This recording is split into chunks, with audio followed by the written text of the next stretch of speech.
오늘이 최고의 날입니다. 시작. 에, 자, 또 인사합시다. 당신이 최고이십니다. 시작. 절 보지 마시고 남편한테 You are best.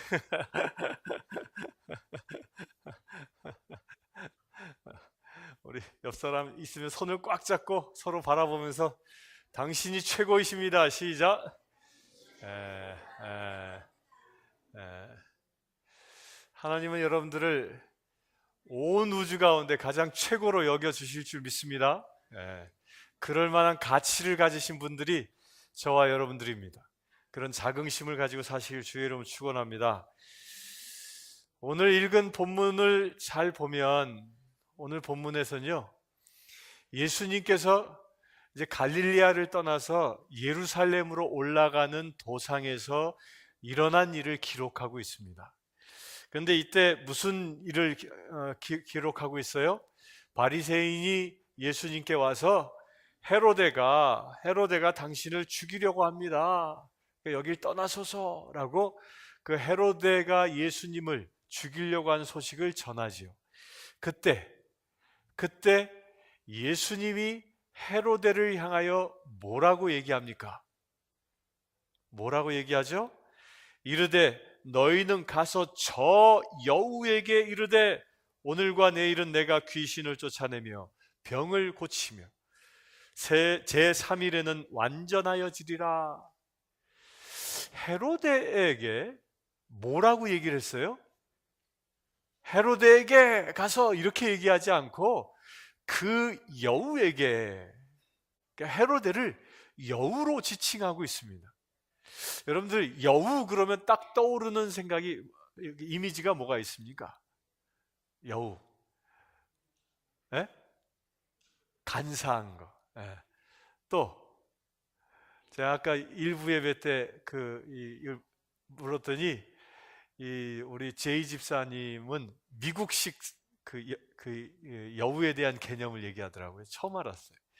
미국 사람들은 여우 그러면은 닭도둑놈 그렇게 생각한대요. 다구리를 이렇게 뚫고 들어가서 닭을 훔쳐가는, 그러니까 여우 그러면 도둑놈이라는 개념이 이렇게 강하게 있나 봐요. 그런데 한국 사람은 좀 다릅니다. 한국 사람은 어떤 생각합니까? 여우 그러면 아주 약삭 빠른 애, 잔머리 잘 굴리는 애, 그 미꾸라지 같은 애, 막 요리 빠지고 저리 빠지는 애, 그렇게 여우 그러면 이렇게 그런 이미지가 딱 떠오르지 않습니까? 그런데 예수님이 이때 여우라고 말씀하셨을 때 예수님은 어떤 이미지, 여우에 대하여 어떤 이미지를 그리고 헤로데를 그렇게 지칭했을까? 미국 사람들처럼 도둑놈, 저 닭도둑놈이라는 이미지를 가지고 여우라고 얘기했을까요? 아니면 한국 사람처럼 요 야가 빠진 놈이라는 이미지를 가지고 여우라고 했을까요? 야가 빠진 놈이라고. 그런데 이스라엘 사람들이 가지고 있는 여우의 개념은요, 한국 사람의 개념도 아니고 미국 사람의 개념도 아닙니다. 어떤 개념이냐면 아가서 2장 15절에 보면 이런 얘기가 나옵니다. 포도원에 여우가 들어와서 포도원을 다 망쳐버린다. 언제 그러냐면 포도원에 꽃이 필 때. 그래서 여우가 들어와서 포도원을 다 망친다라고 표현하고 있어요. 이 얘기는 뭐예요? 여우는 포도원을 망치는 존재다라는 거예요. 왜 여우가 포도원에 들어오냐면 여우가 포도 따먹기 위해서 올까요? 여우는 포도 안 먹습니다. 육식동물이기 때문에. 왜 오냐면 포도원에 꽃이 필 즈음에는 이스라엘 농부들이 어떻게 하냐면 그 포도가 이 영양분을 잘 받아들이게 하기 위해서 포도밭을 다 경작합니다. 고르게 굳어있는 땅을 괭이질을 해서 고운 땅으로 경작을 해놔요.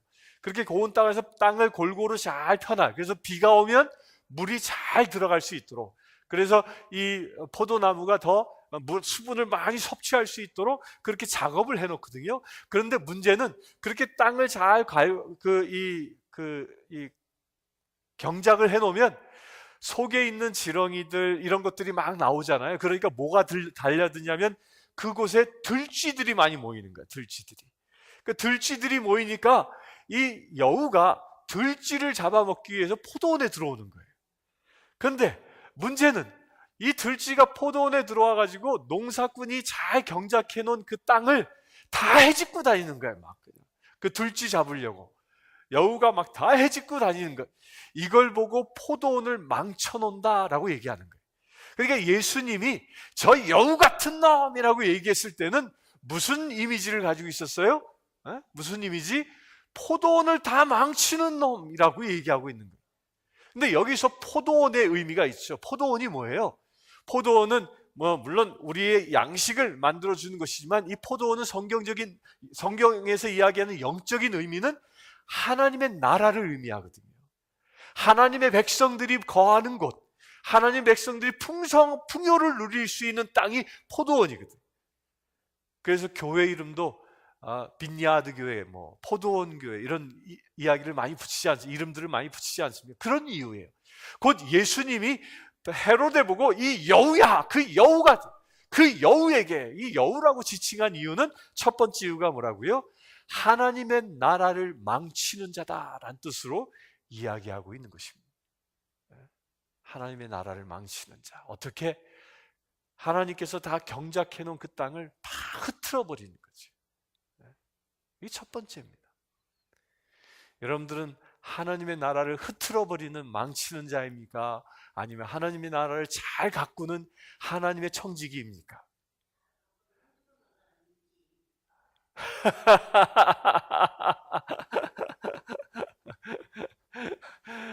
하나님의 나라를 흩트는 여우 같은 심령이 혹여 내 안에 조금이라도 있다면 예수 그리스도의 이름으로 물리치실 주의 이름으로 축원합니다. 아멘. 최소한 여기에 오신 분들은 하나님이 어떻게 부르셨어요? 여우로 부르는 것이 아니라 하나님의 포도원을 읽을 수 있는 청지기로 부르셨다고 믿으시길 축원합니다. 여러분들은요, 하나님의 나라를 가꾸는 자예요. 가꾸는 자. 그래야 많은 이들이 이 하나님의 나라에서 실과를 얻을 수 있도록 여러분들이 가꾸고 베푸는 자인 것입니다. 그런 자긍심을 가지실 주의 이름으로 축원합니다. 또 그 여우라는 말은요, 성경에 어떤 의미가 있냐면 느헤미야서 4장 3절에 보면 여우가 지나가도 무너질 성벽 같다라고 표현하고 있어요. 이 얘기는 뭐예요? 여우라는 작은 동물이 그 성 위를 막 지나가는데 성이 무너진대. 그 얘기는 뭘까요? 성이 그만큼 부실공사라는 거죠. 그런데 여기서 말하는 여우는 뭐예요? 아주 미미한 것, 아주 미미한 것, 아주 보잘것없는 것, 그런 뜻으로 이 성경은 이야기하고 있어요. 그러니까 이스라엘 백성들은 여우 그럼 두 가지 개념이 있는 거예요. 하나님의 나라를 망치는 것, 또 하나는 뭐예요? 미미한 존재. 그 미약하고 미미한 존재, 이런 존재라는 겁니다. 이게 세상을 보면요, 한 마리 미꾸라지가 이 우물물을 흐린다고 하잖아요. 그 미미한 존재가 세상을 어지럽히는 경우가 많이 있어요. 그게 헤로데에게 예수님이 지금 너 헤로데야, 넌 하늘나라의 아주 미미한 존재야, 아주 작은 존재인데 뭐 날 죽이려고?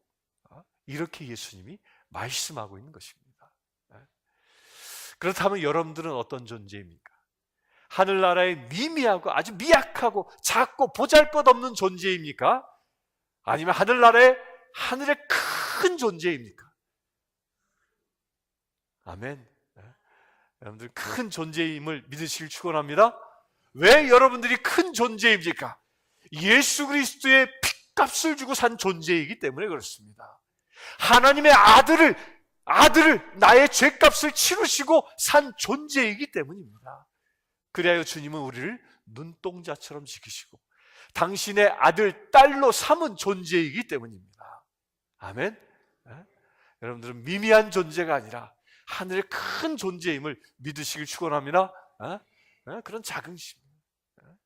그런 자긍심을 가지고 사는 자가 그리스도인이고, 그런 자긍심을 가지고 사는 자가 바로 예수 그리스도의 제자인 것입니다. 그런 제자 되시길 주의 이름으로 축원합니다. 그리고 이어서 오늘과 내일은 내가 귀신을 쫓아내며 병을 고치다가 제3일에는 완전하여지리라 예수님이 예언합니다. 자, 예수님이 여기서 제3일 그러면 여러분들 떠오르는 게 뭐가 있어요? 제3일에는 완전해진다 그런데 3일 그러면 뭐가 떠오릅니까? 3일 하면 떠오르는 게 뭐가 있어요? 부활. 우리 그리스도인들은 3일 하면 3일 만에 죽었다가 3일 만에 부활하셨다. 이걸 늘 사도신경 때 외우고, 그러니까 이게 딱 각인되어져 있잖아요. 그런데 이스라엘, 이 말을 듣고 있는 이스라엘 사람들에겐 3일 그러면 이게 무슨 소리야? 왜? 예수님이 아직 부활 사건을 경험하지 않았기 때문에.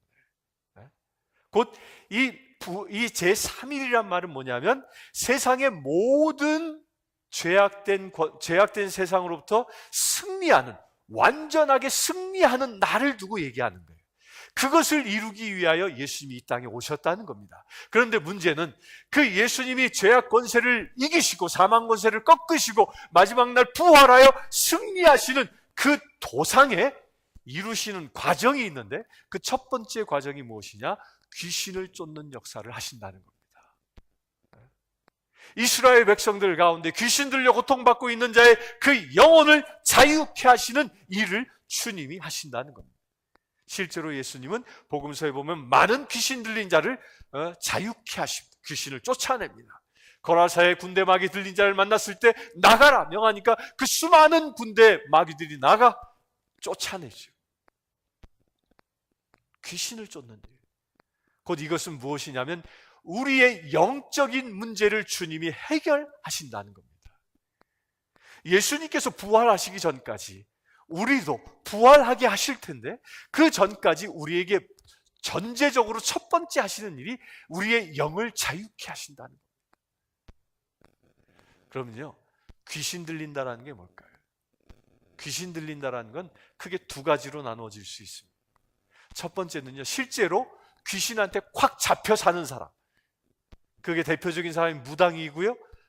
또 귀신 들려서 남자인데 여자 목소리로 막 이야기도 하고, 여자인데 남자 목소리로 막 이야기도 하고, 이렇게 귀신 들린 자가 있잖아요. 여러분들 귀신 들린 자 만나본 적 있습니까? 네? 없어요? 여기 미국엔 귀신 들린 자가 없나 보네요. 저는 꽤 만나봤습니다. 그 영이 그를 탁 잡아버린 거예요. 그 귀신이라는 마귀 존재가 한 사람을 완전히 꽉 잡아버린 거예요. 그냥 포로된 거예요. 그게 귀신 들린 자예요. 그런 자를 예수 그리스도의 이름으로 물리치시길 축원합니다. 예수님은 그 귀신을 쫓아버리고 그 영이 하나님의 영으로 다시 거듭나게 하기 위하여 이 땅에 오신 것입니다. 여러분들 혹여 귀신 들린 자가 있으면요, 담대하게 내가 예수 그리스도의 이름을 명하니 이 안에 있는 귀신은 떠나가라 라고 명령하십시오. 왜? 예수의 이름으로, 예수님이 그 귀신을 쫓기 위하여 이 땅에 오셨기 때문입니다. 담대하십시오. 두 번째는요, 꼭 그렇게 귀신에 사로잡힌 것뿐만 아니라 귀신의 영향을 받는 사람들도 있어요. 그게 뭘까요? 귀신의 속삭임에 늘 정확히 순종하는 사람이 있어요. 귀신이 하라는 대로 하는 사람들. 귀신 들린 것 같지는 않아요. 멀쩡한 것 같아. 하는 것도 똑바로 해. 그런데 뒷구녕에서 하는 일들을 보면 꼭 귀신이 시키는 일만 해. 술 취하지 말고 성령에 취하라 했는데 술에 취해버리고, 마약에 취해버리고, 음란에 취해버리고, 귀신이 시키는 직관 하는 거예요. 주야로 하나님의 말씀을 묵상하라 했는데 옛날에 나에게 원수지고 나에게 아픔을 주고 상처를 준 그런 사람들 생각만 머릿속에서 묵상하고 있는, 그 귀신이 시키는 일입니다. 이렇게 귀신의 유혹으로부터 우리가 자유해지기를 주님이 원하시는 것입니다. 아멘. 아멘. 여러분들 최소한 여기 계신 분들은 귀신에 사로잡힌 자는 없을 줄 믿습니다. 그러나 귀신의 영향은 받을 수 있는 것입니다. 혹여 내 안에 귀신이, 마귀가 주는 생각이 있다면 예수 그리스도의 이름으로 그 즉시 끊어버리시길 주의 이름으로 축원합니다. 두 번째로 예수님이 하시는 일이 무엇입니까? 그렇게 영을 귀신의 마귀의 영으로부터 자유케 하신 다음에 두 번째로 하시는 것이 뭐예요? 병을 치유하신다 되었어요. 하나님은요, 우리의 육신과 영혼을 따로 구분하지 않습니다. 내 육과 영을 동일시합니다. 그래서 내 영도 잘됨과 같이 내 육도 잘 되기를 주님은 원하시는 것입니다. 아멘. 여러분들 영이 풀리면 육신의 문제가 풀어질 줄 믿습니다. 그 육신의 문제 가운데 특별히 병, 대표적인 거죠. 우리가 병이 들면요, 사람이 연약해집니다. 병이 들면 힘듭니다. 병이 들면 일상생활을 다 내려놓을 수밖에 없는 것이죠. 이 조그마한 감기만 들어도요, 만사가 귀찮아진 게 우리 인간 아닙니까? 그런 이런 그 육적인 문제도 주님이 어떻게 해결해 주기 위하여 오셨다는 것입니다. 이것은 병마라는 것을 대표해서 얘기했을 뿐이지, 이것은 우리 삶에 나로 하여금 하나님의 자녀답게 살지 못하게 하는 육적인 모든 문제를 얘기하는 것입니다. 그것을 보고 예수님은 뭐라 얘기하셨습니까? 저 들에 핀 꽃을 보라. 솔로몬도 저처럼 화려한 옷을 입지 않았다. 무엇을 먹을까 무엇을 마실까 걱정하지 말라고 주님이 말씀하고 계신 것입니다. 여러분들이 그렇게 육신이 살아가는데 문제가 되어지는 것이 있다면 그것을 예수님 앞에 내려놓으시길 주의 이름 축원합니다. 왜요? 그것을 주님이 해결해 주기 위하여 오셨기 때문입니다. 이렇게 우리가 육과 영이 자유함을 입었을 때, 자유함을 입은 자가 누릴 수 있는 축복이 있는데, 그게 뭐예요? 제3일의 축복인 것입니다. 부활에 우리도 동참할 수 있는 축복인 것입니다. 온전히 내 영이 하나님의 영으로 충만하여 주 안에서 자유한 자 되어지고, 내 육신의 삶이 하나님의 큰 축복 가운데 살아가는 자가 마지막 부활 때에 우리도 들리움 받는 축복의 자녀가 되어진다는 것입니다. 이것을 고린도서에서는 사도 바울이 이렇게 얘기합니다. 마지막 때에 나팔 소리가 울리면 제일 먼저 죽은 자가 무덤을 열고 부활할 것이요, 그리고 산자가 새 육신을 입어 주님께 나아간다 했습니다. 그런 축복이 여러분들에게 임하시길 주의 이름으로 축원합니다. 그렇게 3일을 완전하게 완성하기 위하여 지금 예수님은 예루살렘을 향하여 가고 있는 것입니다. 그런데 그 부활을 완성하는 그 길을 어떻게 표현하고 있냐면 33절에 오늘과 내일과 모레는 내가 갈 길을 가야 하니라. 어디로? 예루살렘으로. 그 예수님이 가시는 그 길이 어떤 길이에요? 그 길이 십자가의 길인 것, 심판의 길인 것이, 자기 스스로 우리의 죄 때문에 제물되기 위하여 가시는 길인 것이죠. 곧 부활의 완성은 어디서부터 시작되어진다고요? 예수님이 스스로 제물되어졌을 때 시작되어지는 것입니다. 이것을 주님은 우리도 따르라고 말씀하고 있습니다. 그런데 예수님이 제물 되시는 장소가 중요합니다. 예수님이 제물 되신 장소가 어디예요? 예루살렘. 예루살렘은 어떤 곳입니까? 하나님의 도성입니다. 예루살렘은 어떤 곳입니까? 하나님의 백성들이 예배하는 곳이, 그 하나님의 백성들이 그 성전에 모여 예배하는 그 도성에서 예수님이 스스로 제물 되신다는 겁니다. 이것은 2000년 전에 온 인류를 구원하기 위하여 제물 되시기 위하여 예루살렘에 가신 사건이기도 하지만 지금 이 순간에도 일어나고 있는 사건입니다. 어떻게 해요? 지금 영적인 예루살렘은 교회이기 때문입니다. 아니, 이 나시빌일 수도 있습니다. 이 나시빌에 세워진 성전이 영적인 예루살렘인 것이죠. 이곳에 주님이 오시는 것이, 이곳에 주님이 와 계신 것입니다. 이곳에 주님이 임재하신 것입니다. 어떻게? 우리의 죄를 대신 지시기 위하여 이곳에 임재하여 계신 것입니다. 어떤 모습으로? 저 십자가에 피 흘리는 모습으로, 저 십자가에 나의 죄 때문에 대신 죽어가시는 제물 되신 모습으로 이곳에 임재하여 계신 것입니다. 그 예수 그리스도를 온전히 여러분들 심령 안에 받아들이실 주의 이름 축원합니다. 이곳에서 주님은 나를 대신하여 죽으셨습니다. 나를 구원케 하기 위하여 이곳에서 십자가에 못 박히셨습니다. 또한 이 교회가 하나님의 교회 되게, 하나님의 몸 되게 하시기 위하여 십자가에 못 박히셨습니다. 그 길을 주님은 날마다 가고 계신 것입니다. 그 길에 여러분들이 동참하시길 주의 이름으로 축원합니다. 또한 34절에 보면 예루살렘아 예루살렘아 선지자들을 죽이고 내게 파송된 자들을 돌로 치는 자여 암탉이 제 새끼를 날개 아래 모음같이 내가 너희의 자녀를 모으려 한 일이 몇 번이냐. 그러나 너희가 원하지 아니하였도다. 예루살렘을 향하여 봅니다. 예루살렘을 향하여 예루살렘이 어떤 곳이에요? 죽음을 향하여 가는데 그곳이 무엇을 했다고 그래요? 많은 선지자들을 보내서 하나님의 백성들을, 암탉이 닭을 자기 새끼를 모으듯이 하나님의 백성들을 예루살렘에 모으려 했지만 그 선지자들을 박해했고 선지자들을 처형했습니다. 실제로 예수님과 제일 가까웠던 세례자 요한을 처형했고요. 그 이전에 구약의 수많은 선지자들을 바른 말을 한다, 하나님의 말씀을 전한다는 이유 하나 때문에 다 처단했습니다. 그 어마어마한 죄를 저지른 것이죠. 그런데 여기서 중요한 포인트가 있습니다. 하나님은 예루살렘에서 하나님의 백성을 모으기를 원하신다는 겁니다. 하나님의 백성을 모으기 위하여 당신의 종을 주시고 하나님의 백성을 모으기 위하여 당신의 말씀을 선포하시고 하나님의 백성을 모으기 위하여 하나님께서 축복하시는 것입니다. 이게 하나님이 원하시는 것입니다. 그런데 놀랍게도요, 사단이 이 비밀을 알기 때문에 사단은 어떻게 합니까? 모이지 못하도록 한다는 것입니다. 하나님의 말씀에 청종치 못하게 하고 서로 모여 기도하지 못하게 하는 것이 사단이 하는 것입니다. 여러분들 모이길 힘쓰시길 주의 이름 축원합니다. 우리 사랑하는 성도님들, 우리 성신교회가 부흥하길 원합니까? 우리 성신교회가 부흥하길 원합니까?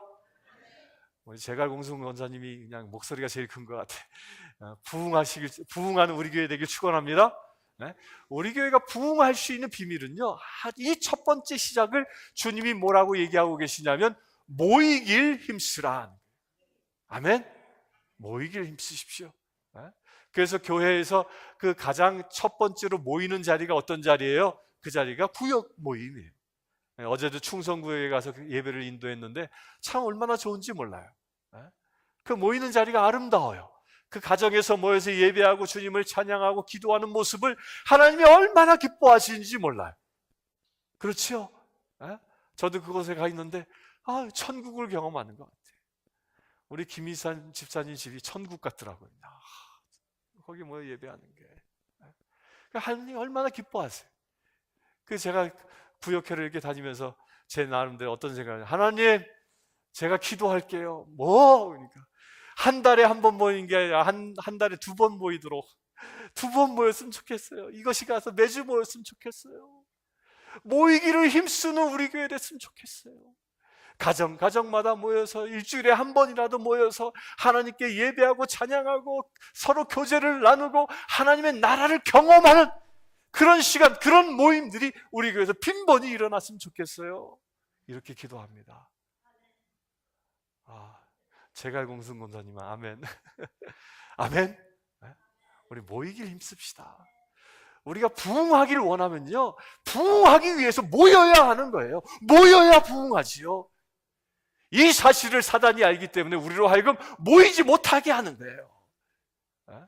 모이지 못하고 서로에게 상처를 주고 서로에게 아픔을 주고 서로를 정죄하고 난 누구 때문에 안 가? 난 누구 때문에 갈 수 없어? 이런 사단의 마음을 우리에게 주는 것이죠. 그런 사단의 마음이 내 안에 요만큼이라도 든다면 예수 그리스도의 이름으로 물리치실 주의 이름으로 축원합니다. 아멘. 우리 구역장님이 이번 주는 어디서 구역 모임 합니다. 그러면 아멘, 내가 갑니다. 만사 제껴놓고 모이는 저와 여러분들 되시 주의 이름으로 축원합니다. 모이기를 힘쓰는 교회를 주님이 축복하시기 때문입니다. 그런데 모이지 아니하면요, 어떤 일이 벌어지는지를 35절에 주님이 경고하고 있어요. 보라, 너희 집이 황폐하여 버린 바 되리라. 내가 너희에게 이르노니 너희 주의 이름으로 오시는 이를 찬송하리로다 할 때까지는 나를 보지 못하리라. 모이기를 힘쓰지 아니하는 자들에게 뭐예요? 너희 집이 황폐해진다 그랬습니다. 우리 교회가 모이기를 힘쓰지 아니하면 우리 교회가 금방 황폐해진다는 것입니다. 우리 교회가 황폐한 교회 되길 원하십니까? No! No! 우리 교회가 부흥하길 원하십니까? 아멘, 아멘, 아멘. 모이기를 힘쓰십시오. 이것은 교회뿐만 아니라 우리 가정도 마찬가지인 거예요. 가정의 식구들이 서로 모여서 함께하고, 모여서 예배하고, 모여서 함께 친교를 나누고, 이렇게 모이기를 힘쓰는 가정은 하늘의 복이 넘쳐나는 가정이 될 줄 믿습니다. 그러나 가족끼리 니뿔 내뿔 되어져 버리면 그게 뭐예요? 황폐해지는 것이죠. 이게 축복의 비밀입니다. 마지막 심판날에 우리가 주님 앞에 온전히 나팔소리 불릴 때 온전히 주님께 나아갈 수 있는 비밀인 것입니다. 우리 사랑하는 성신교회 성도님들, 올 한 해는 모이기에 힘쓰는 한 해 되시길 축원합니다. 구역회에 모이기를 힘쓰시길 축원합니다. 전도회에 모이기를 주의 이름으로 축원합니다. 우리가 예배 때마다 모이기를 주의 이름으로 축원합니다.